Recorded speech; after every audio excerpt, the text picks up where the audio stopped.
Fenômenos naturais e direito. Os temporais de verão têm castigado a cidade de São Paulo e grande região. As fortes chuvas dos últimos dias em São Paulo deixaram toda a cidade em estado de atenção. Vários bairros ficaram alagados. Na Zona Sul, a força da água arrastou este carro para dentro de um córrego. Horas depois, os bombeiros localizaram o veículo. Por sorte, não havia ninguém dentro. Na Zona Leste, foram registrados alagamentos em condomínios. Em um estacionamento, a enxurrada arrastou veículos para o lado de fora. Em outro ponto da cidade, pessoas tiveram de ser resgatadas de helicóptero. Já em Ribeirão Pires, na Grande São Paulo, um barranco desmoronou atingindo uma casa. 4 pessoas da mesma família morreram.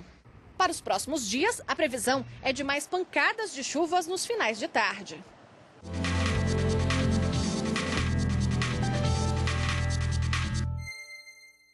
E para falar sobre os prejuízos causados pelas enchentes, conversamos agora aqui nos estúdios da TV Justiça com o advogado especialista em direito do consumidor, doutor Humberto Valim, a quem, antes de mais nada, eu agradeço a presença mais uma vez, como sempre, enriquecendo nossos debates aqui na TV Justiça sobre esses temas. Muito boa tarde. Doutor, um ponto que sempre surge, aliás, não é apenas com relação a São Paulo, a matéria foi bem ilustrativa com relação a São Paulo, mas é um fenômeno que está atingindo todo o país e, aliás, vários lugares do mundo, o clima parece que enlouqueceu realmente. Embora essa questão das enchentes, já existe um histórico de pelo menos 100 anos, particularmente em São Paulo, Rio de Janeiro. Quando falasse nisso, normalmente pensamos, além da questão das vidas, na questão do ponto de vista do direito, seguros. Como é que é a previsão securitária em relação a esse problema? Olha, o seguro, ele cobre, em regra, todos estes eventos. É uma apólice compreensiva, ou seja, aquela apólice total, completa.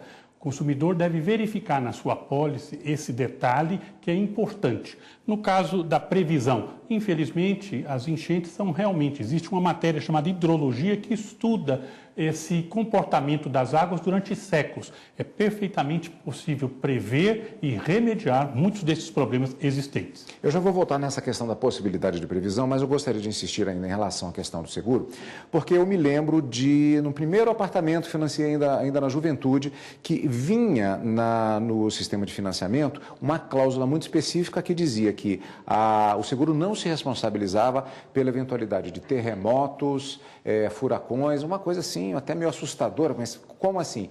Existe um ponto específico com relação a isso e que não é o que acontece no caso dessas enchentes. Exatamente. Em regra, o que vale é o que está na apólice. A maioria das apólices atuais, seja de veículos, seja de financiamentos imobiliários, consta que ventanias, enchentes, todos são cobertos. Eventualmente, algumas exclusões realmente existem, deve ficar atento, como terremoto, furacões, o que é muito raro em nosso país. A questão da previsibilidade desses fenômenos climáticos. O Estado ele pode ser instado a pagar uma indenização, visto que é um longo histórico de previsibilidade e o fenômeno se repete, não apenas o climático, mas também das próprias estrutura viária, de esgotos, e acaba se repetindo aquele mesmo problema muitas vezes no mesmo local? Sim, o Estado é responsável. Você, consumidor, que eventualmente teve a sua casa inundada, o seu carro submerso e não tem seguro, nesse caso, cabe sim uma ação contra a prefeitura, contra a empresa que administra eventualmente uma concessionária de água, águas pluviais. Estes casos onde ano a ano se repetem, a prefeitura, o município tem a responsabilidade e deve indenizar sim todos os danos causados, sejam materiais e até morais. Todos amam árvores nas grandes cidades, mas elas têm de ser cuidadas de maneira a que, em caso de temporal, aquilo não se transforme até mesmo em um instrumento que pode causar a morte. No caso de quedas de árvores sobre veículos e dano à vida, o que acontece? O seguro cobre, eventualmente, telhas voando sobre o carro, frutas e até árvores. Não havendo o seguro, essa árvore, se constatado que ela deveria ter sido podada por estar doente, por estar velha, e a administração, a prefeitura não o fez, aí sim, esta prefeitura, este município deve arcar com todos esses prejuízos, porque cabia a eles zelar pelos parques e jardins da cidade. Como se reivindica esses direitos? Inicialmente, contate a seguradora. Importante você fotografar, eventualmente não tendo seguro. Importante, você não é um Moisés que atravessa rios. Numa enchente, pare o veículo. Observou que o nível da água já chegou no pneu, afaste-se do veículo, deixe o veículo. Ao tentar cruzar uma rua alagada, eventualmente a seguradora pode até se recusar a indenizar este consumidor. Por quê? Porque ele agravou o risco, eventualmente andou com o motor embaixo d'água, ao calço hidráulico, enfim, o consumidor, neste caso, apenas tem que chamar a seguradora, fotografar e não trafegar com o veículo em situações de risco. Doutor, pensa que é Moisés, então, numa situação de enchente e esse não tem seguro garantido? Não tem seguro.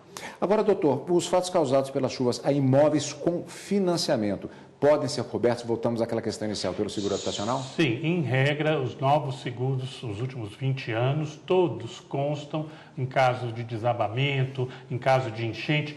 Importante, o seu imóvel, não tendo seguro, mas se ele tem um habite, está regular e sofreu um dano deste, a prefeitura é responsável. Se vocês têm o habite, paga o IPTU, aquele município deve zelar pela drenagem da água, eventualmente, que não faz no seu bairro.